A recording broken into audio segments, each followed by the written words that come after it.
On his wife's insistence, John grew to become to his maid, a type-hearted African-American lady named Lisa, and said, "Take my mother to the old age home. She can't stay with us anymore." Lisa hesitated for a second, glancing at Margaret, the elderly lady with soft gray hair and a mild smile. Margaret had always been proud and caring. However, now she seemed small and fragile, as if the sector had already forgotten her. Lisa nodded quietly, expertised the burden of John's words, and lightly helped Margaret into the auto.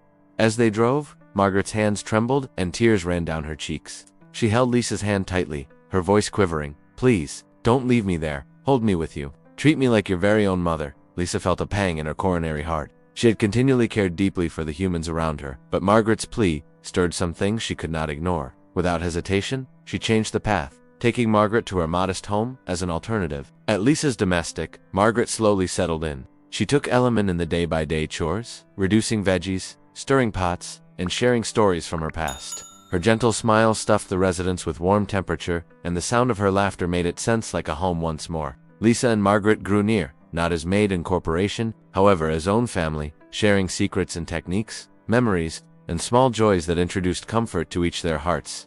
Weeks later, existence took a sudden turn.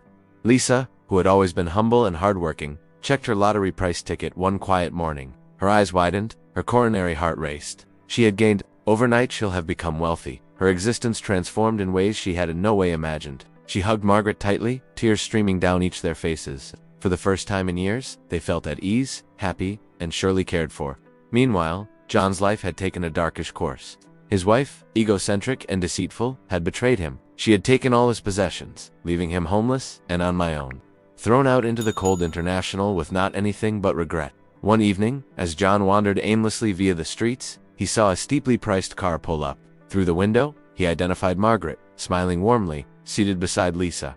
Beaten, John ran toward them, shouting, "Mother." But Margaret looked at him regularly and stated, "I'm now not your mom. I'm her mom. She is my daughter now." John fell to the floor, ashamed and broken. He found out to overdo the true, which means of love, kindness, and circle of relatives. It turned into no longer about wealth or repute, nor approximately blood by myself. Proper own family is built on compassion, care, and the bonds we nurture with our hearts. The lesson turned into clean. Those who show love and kindness, even when it is inconvenient or surprising, create the strongest and maximum lasting households.